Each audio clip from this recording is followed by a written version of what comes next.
The Bible tells us that Jesus Yesu is the firstborn ari imfura of many brethren. w'abapfukanyi bose. Jesus is the firstborn of many brethren. Yesu ni imfura yo mu baremwe bose. In other words, Jesus Yesu is our elder brother. niwe mukuru wacu. He is our elder brother, and he came to get us back. Niwe mukuru wacu yaraje kugira ngo aturondera dusubize mu rugo. Those of us, all of us, sinners before God. Twebwe twese abanyabyaha imbere y'Imana. He came to get us back. Yaje kutugarukana mu rugo.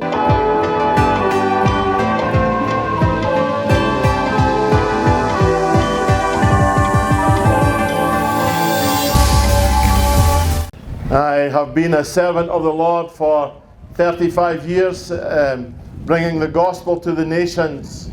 Maze imyaka 35 ngenda mu isi mu bihugu bitandukanye mvuga ubutumwa. And to stand here today at the very end of that process is a great honor and a great joy. Guhagarara ngaho no munsi mu gihe cyanyuma kivuga ubutumwa ryanje. Just in a moment or two, we're going to read from Luke's Gospel, chapter 15. So if you have a Bible somewhere, you can look that up. Mukanya gatoya turaza gusoma muri Ruka igice cya 15 nimba ufite Bibiliya urayishira habona uruharondera. But I want to tell you something today for you young people in particular. Ariko ngomba manze mbwira ikintu gitoya abajene bari ngaho no bose. Right at the very outset of what we're going to do today.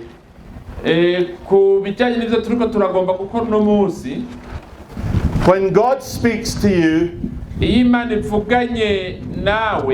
take great heed. Take great heed of that word. That God wants His people to be raised up. In order that they might be servants of the King of Kings. When I was a boy of 15 years old, many years ago, I struggled to be academically good. In fact, I never passed any exams at school at all. I failed everything. And when I came to the 15 years old, it was time for me to leave because I had no exams.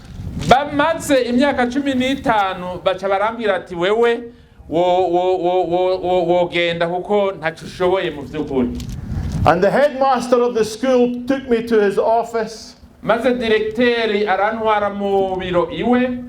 I stood before his desk with my head down because I knew that I had done nothing with any success. And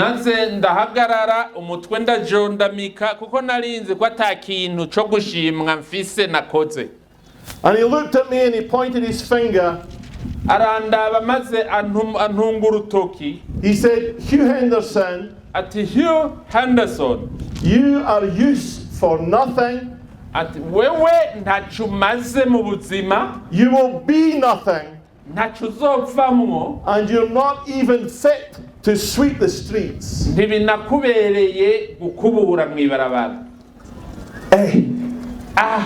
Imagine a headmaster saying that to a young man.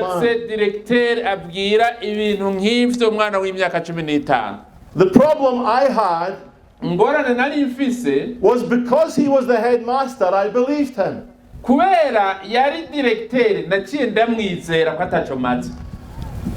I went home to the farm where my father was a shepherd.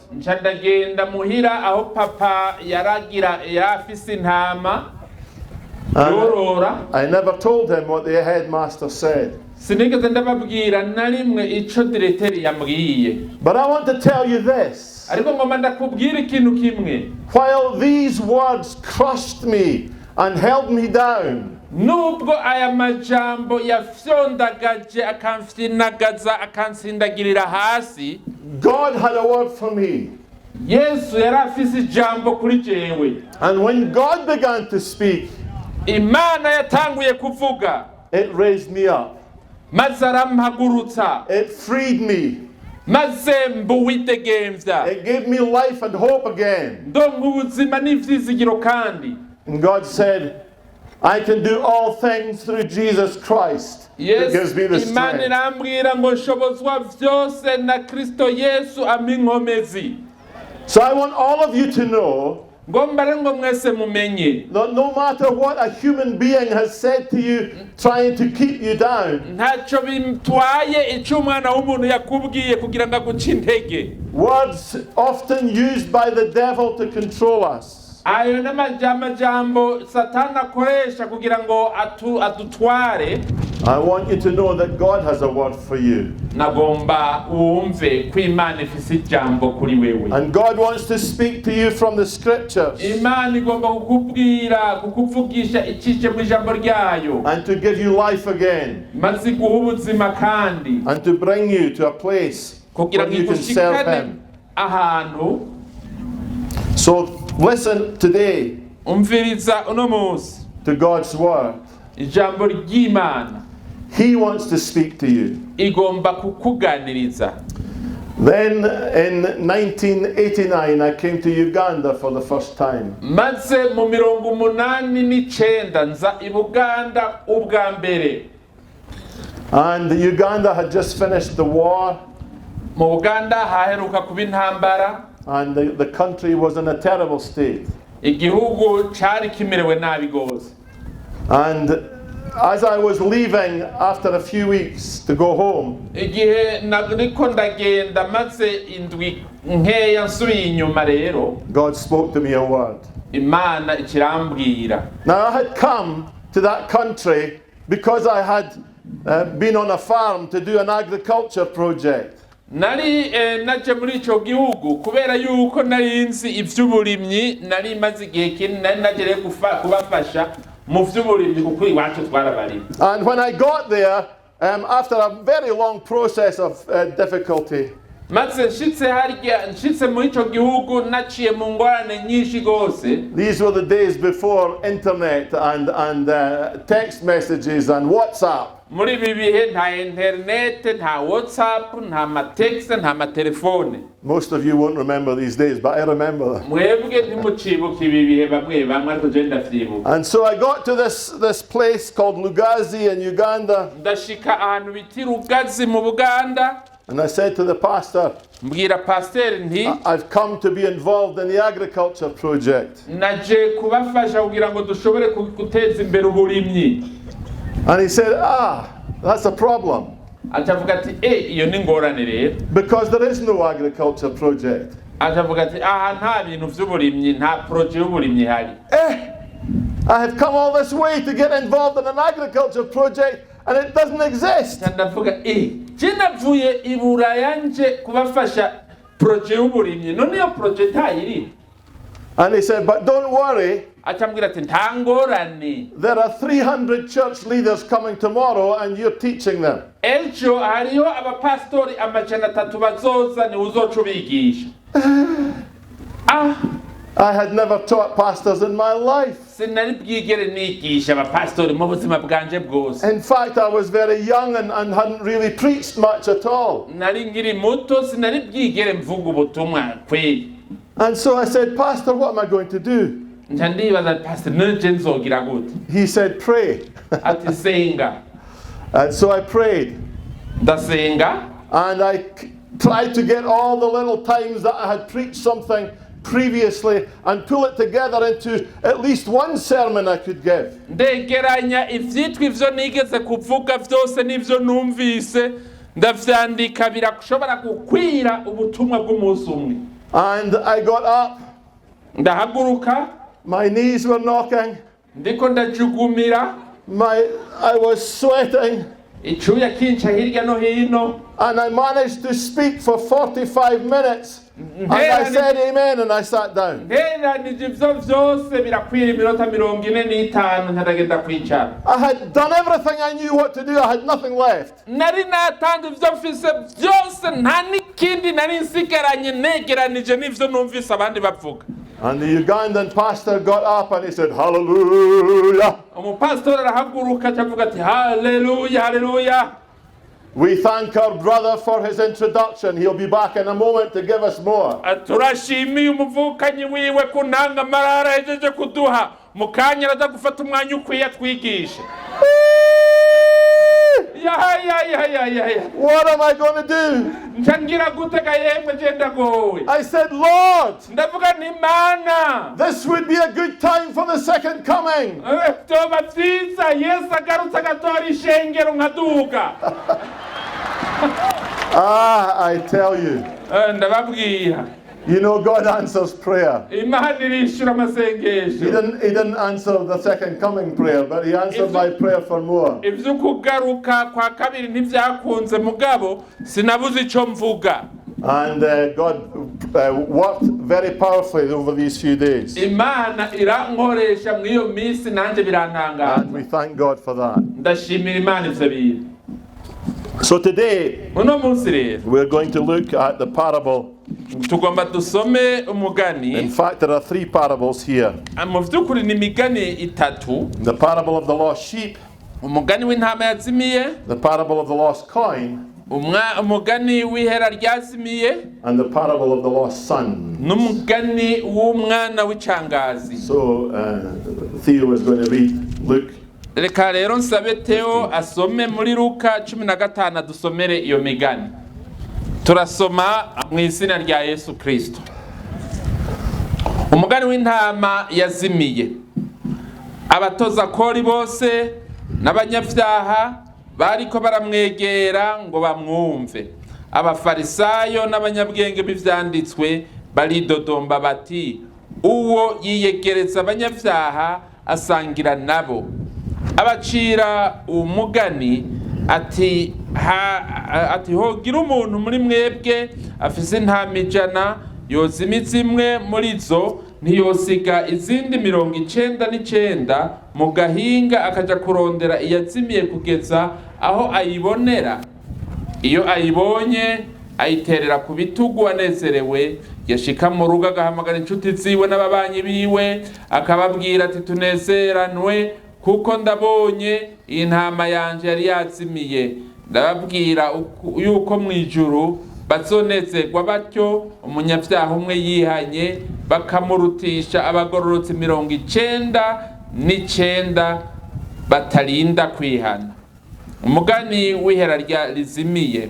Cyangwa umugore yogira amahera 10 akabura rimwe, niyodomeka itara agakubura inzu akarondera ashishikaye kugezaho alibona. Iyo alibonye ahamagara inshuti ziwe n'ababanyi biwe akababwira ati tunezeranwe kuko ndabonye ihera nazimije. Ndababwire uko niko haba umunezero imbere y'abamarayika b'Imana kubwo umunyavyaha umwe yihanye. 11. Kandi arababwira ati habaye umuhungu yarafise umuntu yarafise abahungu 2.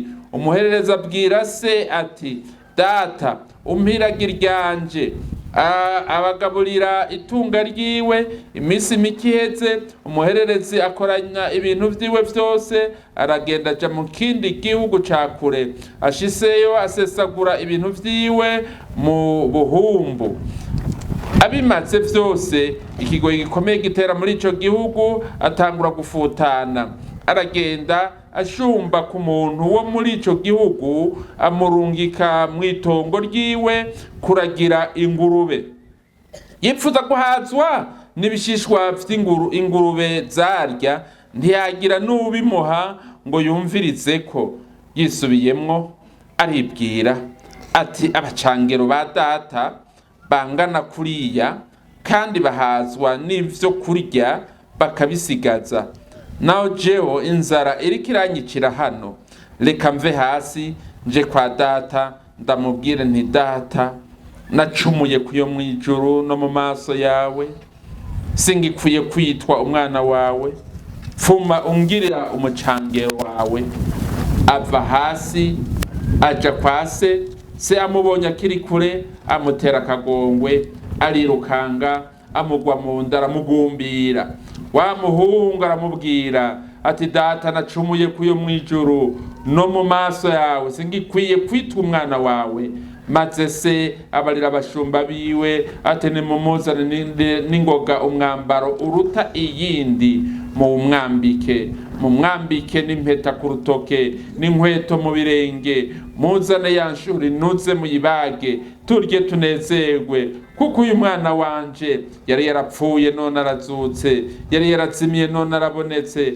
Kuko nuko batangura kunezerwa. Ariko umwana wiwe w'imfura yari mu murima, ariko araza agira shike ku nzu, yumva inanga n'intambo. Ahamagara umwe mu bashumba aramubaza ivyo ari vyo. Aramwishura ati murumuna we yaje, so yamubagiye yanshura inuze, kuko amubonye gikomeye. Araraka yanka kwinjira. Sarasohoka aramwinginga, maze abwira se ati rabiye imyaka yose ingana itya ndagukorera, nta naho nigeze kwanka ico wangeze, nanje ntaho wigeze kumpa n'agasuguru ngo nezerwe n'abagenzi.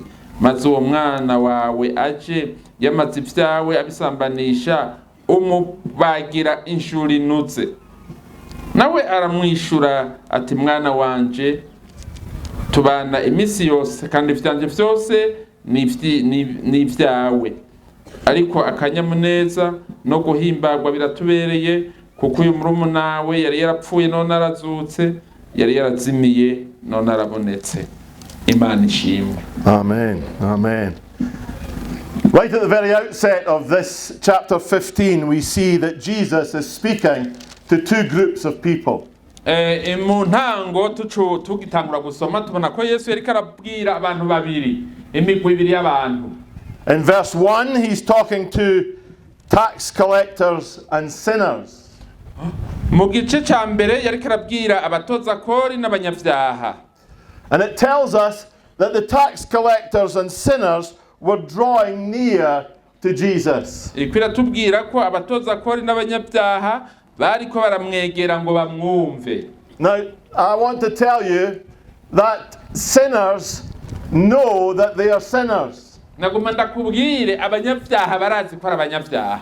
They know they're in trouble, but they don't know what to do about it. Barazi ko bari mu bibazo bikomeye mugabo ntibazi ico bokora ngo bakire. And then there were these tax collectors. Hariho n'abatoza kori rero.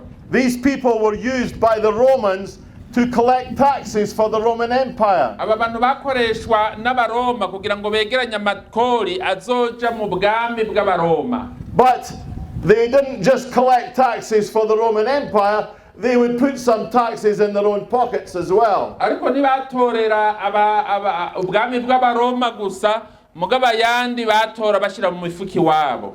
And we see one of these tax collectors when we read the story of Zacchaeus. Iyo dusomye inkuru ya Zakayo turabona uko abatoza kori bakora. It tells us that Zacchaeus was hated by everyone. Biratubwira ko Zakayo yankwa n'abantu bose. He would steal people's money and put it in his own pocket. Yariba amahera y'abantu agashira mu mufuki we. But Zacchaeus was a very little man, the Bible tells us. Ariko Zakayo yari umuhungu mugufiya, niko Bibiliya itubwira. And because he was a sinner, he wanted to see Jesus. Kandi kubera yari umunyavyaha yaripfuje kubona Yesu. But the people kept him behind. They wouldn't let him come into the front where Jesus was. Abantu nabo bakamunyegeza bakamushira inyuma kugira ngo ntiyegere Yesu. And so because he was little, he couldn't see over. Kandi kubera yari mugufi ntiyashobora kubacisha kwa maso ngo amubone. And the people would say, here's Zacchaeus coming, let's keep him back. Abantu nabo bakavuga ati nguye Zakayo araje reka tumushira inyuma. And so Zacchaeus ran on ahead and climbed up in a tree. Zakayo ariruka yurira igiti. And Jesus stopped and looked up. maze Yesu arahagarara araba hejuru and he said, Zacchaeus, I'm coming to your house. aramubwira ati Zakayo ngoma nzi wawe. And the experience that Zacchaeus had of Jesus was to transform his life completely. Maze amaze guhura na Yesu, Zakayo ubuzima bwiwe bwahindutse busha. He changed from the inside. Arahinduka indani muri we. And he began to give the money that he had stolen back to the people from whom he had stolen it. Maze atangura kuriha abo yivye ivyo yabivye. And so here Jesus is speaking to people like that, tax collectors and sinners. Ngaha rero Yesu ariko aravugana n'abatoza kori n'abanyavyaha. But like Zacchaeus, they were drawing near to Jesus. Ariko nkaya nkuko Zakayo bigira bariko baregera Yesu ngo bamwumve. They wanted to hear what has to be done to change me from the inside. Bagomba kumva igikwiye gukorwa kugira ngo bahinduke. And then the second group in verse 2. Mu murongo wa kabiri niho tubona umugwi ugira kabiri. These are what are called Pharisees and scribes. Barabafarisayo n'abanyabwenge b'ivyanditswe. These were the religious establishment. Aba barabakuru b'idini. People who were so religious, they didn't believe they could be sinners. Abantu barabanyedini kubyo bwuko batiyumvira ko bashobora kuba abanyavyaha bobo. And so Jesus is speaking to both of these groups. Ariko arabwira iyi migwi ibiri rero muri iki gice twasomye. Now do you see in verse 2 what the Pharisees and scribes said? Laba ngaha mu gice mu murongo wa kabiri abafarisayo n'abanyabwenge ivyo bavuze. They said, they grumbled, saying, this man receives sinners. Bari dodomvye bavuga bati uyiyegereza abanyavyaha agasangira nabo. And eats with them. Agasangira nabo. They knew the story of Zacchaeus. Bari bazi inkuru ya Zakayo. This man loves sinners. Uyu muntu yakunda akabana n'abanyavyaha. They were making a fool of Jesus. Bariko baramwidodombera bamwita igipfu. Because the word that is used for receives sinners ijambo likoreshwa ngaha ngo asangira n'abanyavyaha is a word that is used when someone was returning from battle and his wife and children went out to say, we receive you, we welcome you home. Iri jambo livuga ngo yiyegereza abanyavyaha ni jambo ryakoreshwa igihe umuntu yabatabarutse mu ntambara umugore n'abana bakagenda kumusanganira bati turaguhaye ikaze mu rugi wawe kandi. And so what these religious people were saying, this Jesus is treating these sinners as if they were returning from battle. Aba banyadini cyo bariko baravuga ngo Yesu yiyegereza abanyavyaha nk'uko umengo batabarutse mu ntambara. And so they were making a joke of Jesus. Maze bagaca bamwidodombera. And so we are first told that there is a parable of a lost sheep in verse 4. Acabanza ku mugani ku gice ca kane abacira umugani w'intama yazimiye. And so it tells us here atubwira ati there was a man who had 100 sheep. hariho umugabo yari afise intama ijana. And if that man lost one sheep, maze uwo mugabo atakaza intama imwe, he would leave behind the 99 and go and look for the one that was lost. Iyo uwo muntu yatakaje intama imwe yasiga intama 99 akagenda kurondera imwe yazimiye. Now my father was a shepherd, I told you that. Papa wanje nababwiye ko yari umwungere. And so I have some understanding of sheep and lost sheep. I have some understanding of how sheep get lost. Hari jewe rero ndumwana w'umuntu yigeze gutakaza intama. And so my father and my brother and I, when we were boys, would be sent out to look for sheep that might have got lost. So papa na jewe hamwe na mukuru wanje tukiri bato twaragenda hanze kurondera intama yazimiye. Because he knew exactly the number of sheep that he had. Kuko yarazi igitigiri c'intama yari afise. And if one wasn't there, we had to go and find it. Iyo rero imwe itaje twaje tugenda kuyirondera. And it tells us here there's great rejoicing.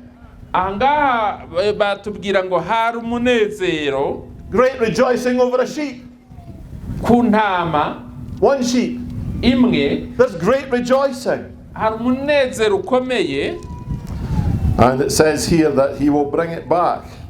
Avuga ngo arayigarukana, And he will tell people to rejoice with him. maze akabwira bagenzi biwe ngo banezeranwe nawe. And then in verse 7 it says, Ku murongo w'indwi havuga ngo, I tell you there will be more rejoicing in heaven over one sinner that repents ndababwira yuko mu ijuru bazonezerwa batyo umunyabyaha umwe yihanye, than over 99 people who do not need repentance. kumba akamurutisha abagororotsi 99 batarinda kwihana.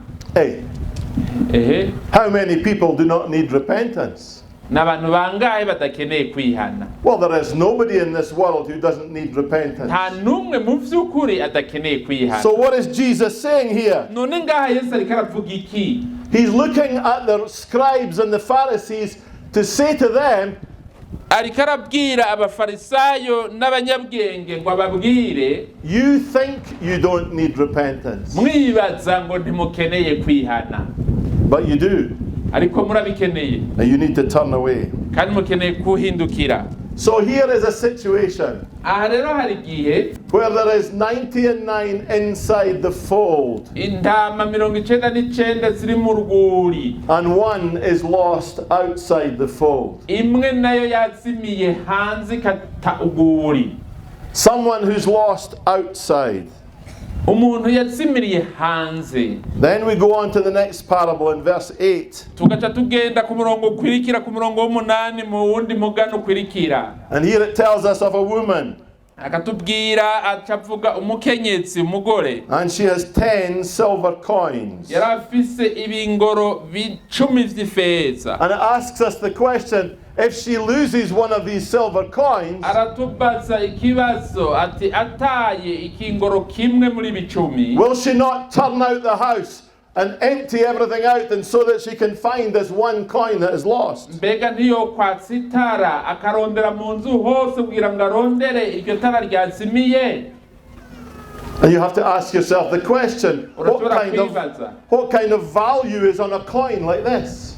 Mbega n'igiciro giki kiri mu ifaranga rimwe? Well, I want to tell you this. Ariko ngomba ndakubwira iki kintu. In Jewish culture, Muri mu migenzo y'abayahudi, the ladies, girls, as they were growing up, would be given coins at special occasions in their lives. uko abana b'abakobwa bakura barabaha ikingoro kimwe bivanye n'igihe bagezemwo n'ibihe byabo kanaka biri bidasanzwe. And the coins would be hung from their headdress, hanging down over their forehead. Maze rero uko bamuha ikingoro akagishira ku mukanda akacambika ngaha ku ruhanga.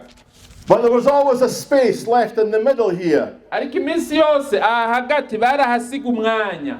And that space was left for the time, the day that woman got married to her husband. Bakaca rero basigaho ahantu bazoshira ikingoro igihe azorongogwa. And her husband would come on their wedding day. Umugabo akaza ku munsi w'ubukwe. And he would bring the final silver coin. Akaca azana ikingoro ca nyuma. And he would place it in the middle of the forehead. Agaca gishira hagati na hagati y'uruhanga rwiwe. So everybody knew that this woman is now married. Maze abantu bose bamubonye baca bavuga ati uyu muntu yararongowe. Just in the same way that everybody knows I'm married. Nkuko uwari we wese abonye impeta yanje amenya ko narongowe. This little ring here on my finger impeta yanje ntoya ku rutoki rwanje tells every woman in the world, ibwira umugore wese mw'isi yose, do not touch. ntukoreko. This man belongs to somebody else. Umugabo azarafashwe. There is a lady back in Scotland called Mary. Hari uwundi mugore muri Ekose yitwa Mary. And she is the only one Niwe wenyene that this ring is special to. iyi mpeta ibereye special. And in the same way, this woman would have a coin here. Nico kimwe n'umugore yabafise iki kingoro ku ruhanga. And if that coin got lost, what is she going to do? Ico kingoro none kizimiye wumva yari kugira gute? Because if a husband was to come in Jewish culture and divorce his wife, he would come and take the middle coin. kuko mu vy'ukuri mu migenzo y'abayahudi umugabo yagomba gutandukana n'umugore wiwe bakahukana, yaraza agatora ca kingoro co hagati na hagati mu ruhanga akaba aricatwara. She could not go out in the street now because everybody would think that her husband had divorced her or something. Ntiyasubira kuja mu bantu kuko uwari we wese amuravye acavuga ati umuntu yarabaye umugabo yaramuhevye yaramutaye. And so she would be embarrassed at the loss of this coin. Bigatuma rero aterwa isoni no gutakaza ikingoro nk'iki. So somehow she had to find it. Vyategerezwa kwategerezwa kukirondera. And she turned the house upside down until she found it. Aracukura ivyo afise vyose mu nzu kugeza kirondera kibone. And she called her neighbors when she finds it. Maze abonye ico kingoro agahamagara ababanyi biwe. And she says, "Rejoice with me Akavuga ati nimunezeranwe nanje because I found the coin that was lost." kubera yuko ikingoro cari cazimiye nakibonye. You see, previously we saw a sheep that was lost outside. Ubwa mbere twabonye intama yari yazimiriye hanze inyuma y'uguri. But here we see a coin that is lost inside. Ariko ngaha naho tubona ikingoro cazimiriye indani mu nzu. Now, who is Jesus speaking to? Nonaha Yesu ariko arabwira nde? He's speaking to sinners Ariko arabwira abanyavyaha, and he's speaking to religious people. akaba ariko arabwira n'aba bantu b'abanyedini b'indani. He's saying, sinners, you're outside and you're lost outside. Ariko arabwira abanyavyaha ati mwazimiriye hanze, niyo mwazimiriye. And he's saying, religious people, Akabwira rero namwe mw'abafarisayo n'abasadukayo n'abandi, because you hate these sinners, kubera ko mwanka aba banyavyaha, you're lost inside. mwazimiriye indani. You're lost inside. Wazimiriye indani. And so it tells us that there would be great rejoicing in heaven Tubwira ngo mw'ijuru bazonezerwa over one sinner that repents. ku munyavyaha umwe yihanye. Jesus is telling these religious people, Yesu ariko arabwira aba banyedini, we need to rejoice tutegerezwa kunezerwa much longer than the first two. muremure kuruta ibiri ya mbere. And it tells us there in verse 11, Ikatubwira ngaha ku murongo wa 11, there was a man who had two sons. hariho umugabo yari afise abahungu babiri. Now I used to only focus on the one son, the prodigal, who'd run away. Sorry?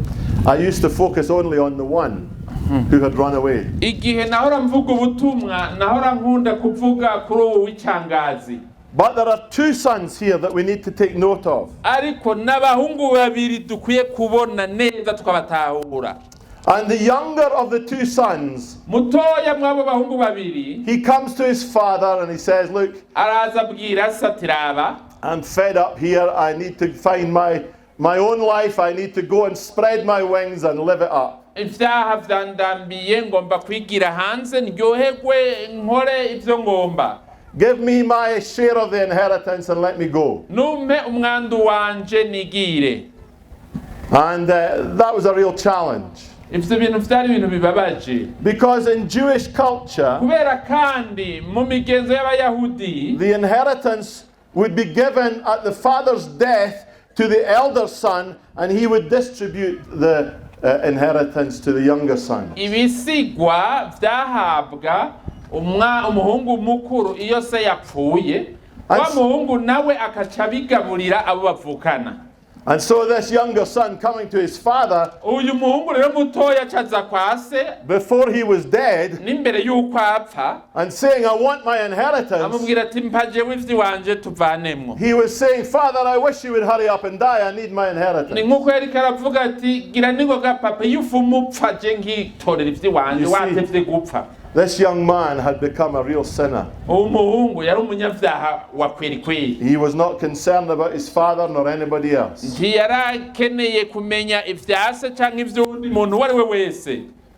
And so he goes off Maze aragenda with his inheritance aronona ivyo yahawe, into a far country. abirira mu kindi gihugu ca kure. And he begins to spend. ararya aragaspia. But of course, Ariko rero it wasn't long before his inheritance was gone. ntivyamaze igihe kinini kugira ngo asange ataca gifise. It tells us in verse 13 that batubwira ku murongo wa 13 he squandered his property in reckless living. Ngo imisi ku murongo wa 13 ngo aja mu kindi gihugu ca kurashitseyo asesagura ibintu vyiwe mu buhumbu. And in verse 14 it goes on to say, 14 harakomeza hakavuga ngo, and when he had spent everything, a severe famine. Abimaze yabihejeje vyose. And the famine hit the country that he was now living in. Sorry? A famine now hit the country that he was now living in. Inzara itera mu gihugu yabamwo. Ikigoyi. And it tells us again Bitubwira kandi in verse 15 ku murongo wa 15 that he hired himself out to a local citizen who had pigs to feed. Agenda gushumbira umuntu yarafise ingurube agaburira. And he was so hungry Yarashonje that he would even eat the pig food. Akarya indya z'ingurube. Now I don't know if you know what that means to a Jewish boy. Jewe sinzi ko mutahura icyo bisigura ku muyahudi, ku muhungu w'umuyahudi. For Jews, pigs are unclean animals. Ku bayahudi ingurube ni igikoko canduye cyane. And so to touch a pig even would be to make yourself unclean. Gukorakora ingurube vyasigura ko nawe uciye uba uwanduye nkayo. Here was a boy Ahari umuhungu who had spent everything that he had. Yagurishije yononye ivyo yari afise vyose. And he was finished. Yaheze kabisa. He was lost. Yazimiye. He was lost outside the house. Yari yazimiriye hanze y'inzu. And then it tells us here atubwira ngo in verse 17 that he came to his senses, or he came to himself. Ku murongo wa 17 ngo yisubirako. And he began to say to himself, hold on a minute. Aratangura aravuga ati oya kabisa, oya nukuri. Even the servants in my father's house are better off than I am here. N'abashumba mu nzi wa kwa data babayeho neza kuruta uko I should go back to my father and say, look, just make me a servant, not a son. Just make me a servant. And I will serve you for the rest of my life. I'm no longer worthy to be called your son. And so he began to make his way back. And we're told that his father was watching for him.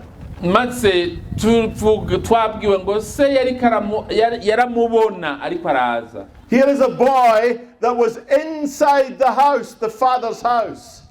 Hariho uyu n'umuhungu yahora yibera mu nzu kwa se. But just like the stray sheep, he had run away and now was lost outside the house. Ariko nk'intama yazimiye yari yaragiye nawe azimirira kure y'urugo kwa se. He was like the tax collectors and sinners. Yari yabaye nk'umutoza kori n'abanyabyaha. Now he was lost. Yari yarazimiye. But he was making his way home. Ariko arasubira muhira. He understood the purpose of repentance. Yari yatahuye akamaro ko kwihana. Repentance means that one day I was going my way, doing my thing. Kwihana bisigura ko igihe kimwe nariko ndagenda mu nzira ziwanje nkora ivy'iwanje.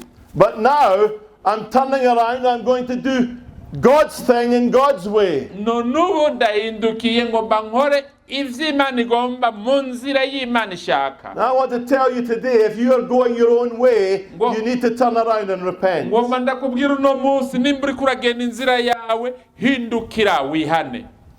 And it tells us that the father was waiting. bitubwira ngo se yararindiriye. You know our Heavenly Father is waiting for us to return. Murabizi yuko data wo mwijuru aturindiriye ngo duhinduke. For those who have left the Father's house, abamaze kuva mu ngoro ya papa, He's waiting for us to return. araturindiriye ngo tugaruke.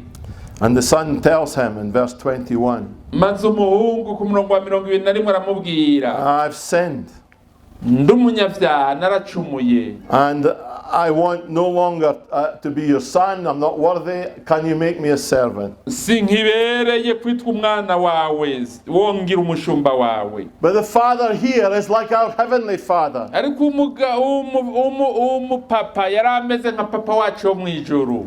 And the Father said to the servants about this boy, go and bring the best robe.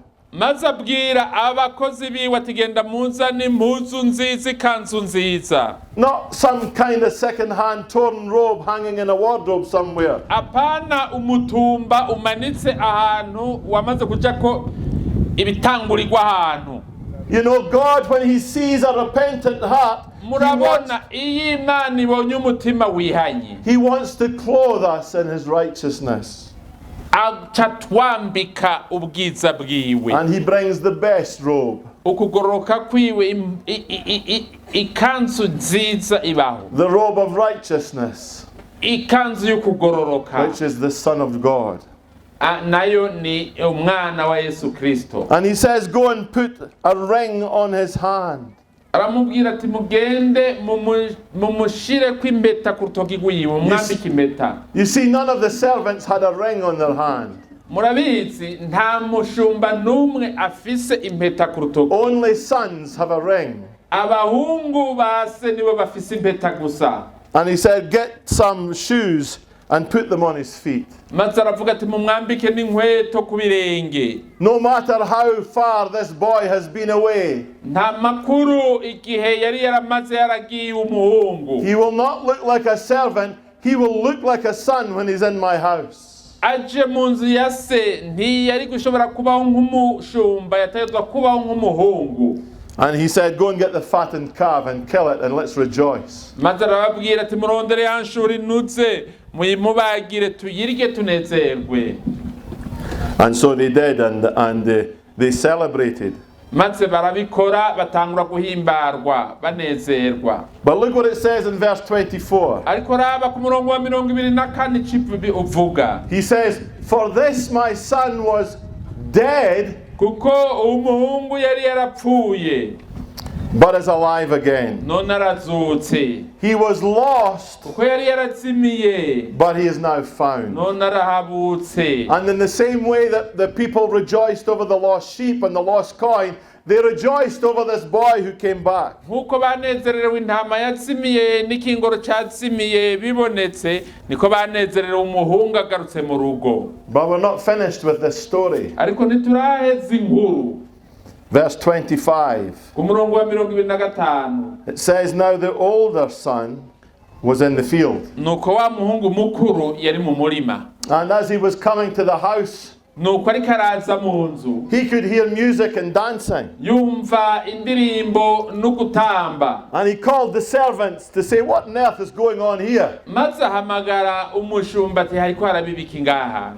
And they said, well, your brother has returned and your father is rejoicing. They've killed a calf and all of this stuff is going on. murumuna we yaje, so wawe yaryohewe, inka yabazwe, ahangaha ntiworaba ibintu vyabaye neza.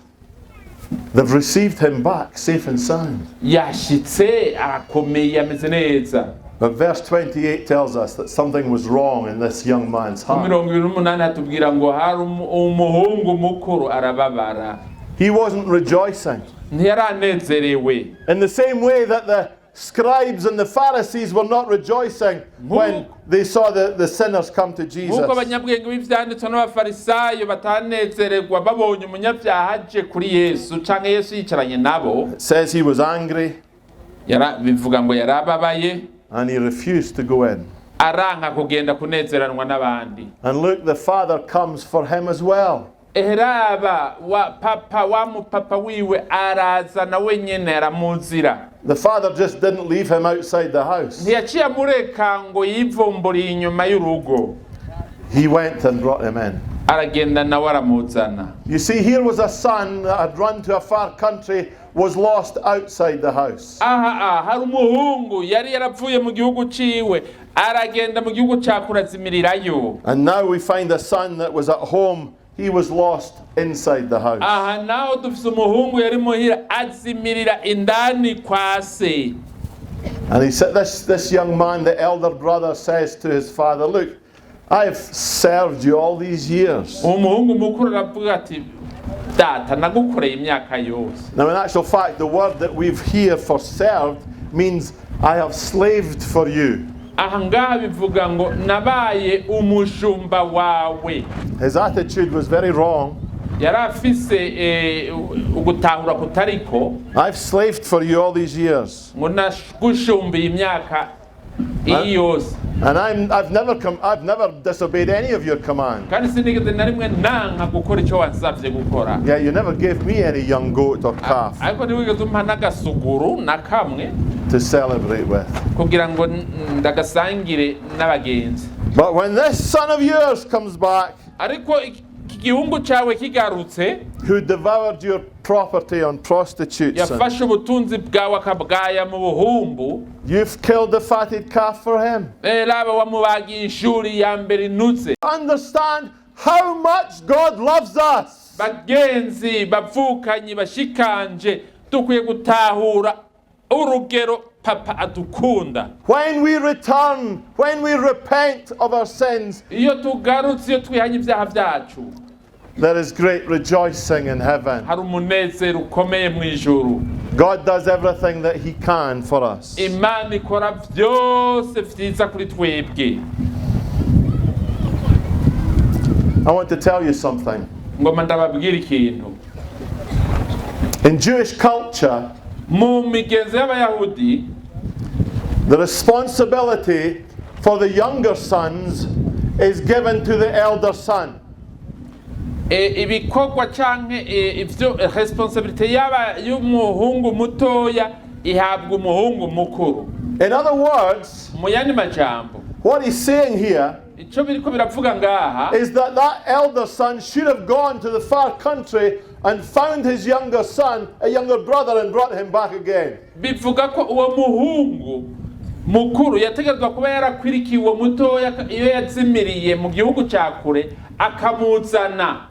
And Jesus is speaking to the Pharisees and saying, look, these sinners that are beside me here, you're the one that should have gone looking for them. Ariko arabwira abafarisayo n'abanyabwenge b'ivyanditswe ateheraba, aba banyavyaha turi kumwe nimwe mwategerezwa kuba mwari mwaragiye hanze kubarondera. The Bible tells us Bibiri tubwira ngo that Jesus ko Yesu is the firstborn ari imfura of many brethren. w'abapfukanyi bose. Jesus is the firstborn of many brethren. Yesu ni imfura yo mu baremwe bose. In other words, Jesus Yesu is our elder brother. niwe mukuru wacu. He is our elder brother, and He came to get us back. Niwe mukuru wacu yaraje kugira ngo aturondera dusubize mu rugo. Those of us, all of us, sinners before God, Twebwe twese abanyabyaha imbere y'Imana. He came to get us back. Yaje kutugarukana mu rugo. Do you remember the story in Isaiah chapter 6? Muribuka inkuru muri Yesaya 6 Where Isaiah saw the Lord. Yesaya abonye uhoraho. And He has His sins atoned for. Amaze ibyaha vyiwe bihariwe. And there is a call goes out. Maze haba ihamagara.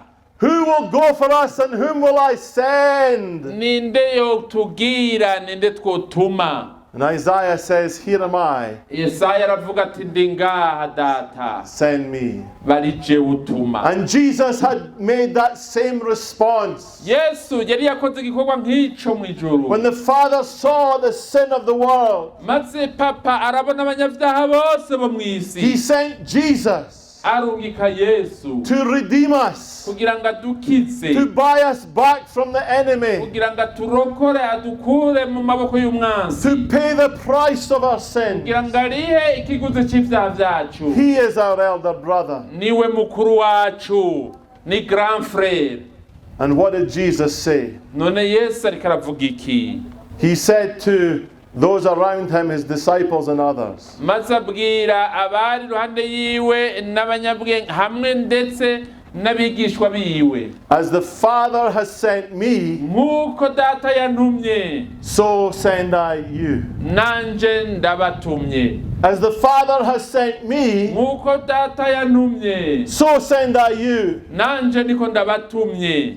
And it's that very call that has maintained my walk with God for 35 years. N'uwo muhamagaro watumye nguma nkorera Imana mu iyo myaka 35 yose maze Taking the ndayikorera. gospel to the nations.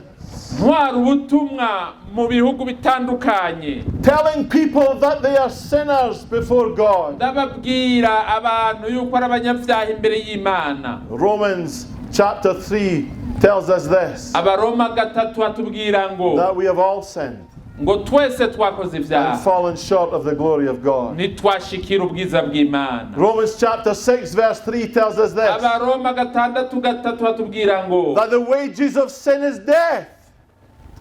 The wages of sin is death. ngo ingero y'icyaha ni urupfu, But the gift of God ariko ingabire y'Imana is eternal life through Jesus ni Christ our ubugingo Lord. budashira buboneka muri Yesu Kristo. And so, Nuko rero there are many in this community, in the community where you come from, hari benshi bari ngaha ndetse no mu kibano aho muva, who are like the younger brother who have run off to a far country, who have left the church behind. bameze nka wa muhungu mutoya birutse bakava muhira bagahungira mu kindi gihugu cya kure. Perhaps their lives are now ruined through alcohol and all sorts of other things. Kumbure ubuzima bwabo bwarapfuye n'akaboregwe n'ibindi byaha byinshi. Jesus is saying, Yesu ariko aravuga ngo as the Father has sent me, so send I you. data yantumye nawe ndabagutumyeko. As the Father has sent me, so send I you. Nk'uko data yantumye nawe ndabagutumyeko. So send I you. Nanje ndabagutumyeko. So send I you. Nanje ndabagutumyeko. So send I you. Nanje ndabagutumyeko. So send I you. Nanje ndabagutumyeko. So send I you. Nanje ndabagutumyeko. You have to be sent as an elder brother, an elder sister to go and find these people Utegerezwa kugenda hanze nk'umuhungu mukuru kugenda kurondera aba bantu and to bring them home again. maze bagarukane mu rugo kandi. And I pray that God gives you the energy and the power Nanje ndasenga kugira ngo Imana ibahe inkomezi, to take him at his word kugira ngo ijambo ryayo muyifate nka nkama, and be a sent one maze muba abatumwa to bukuri, go and bring back kugira ngo mugende mugarukane those that are lost. abazimiye. May God bless you. Imana ibahezagire. Amen. Amen. Amen. I'll just leave this here.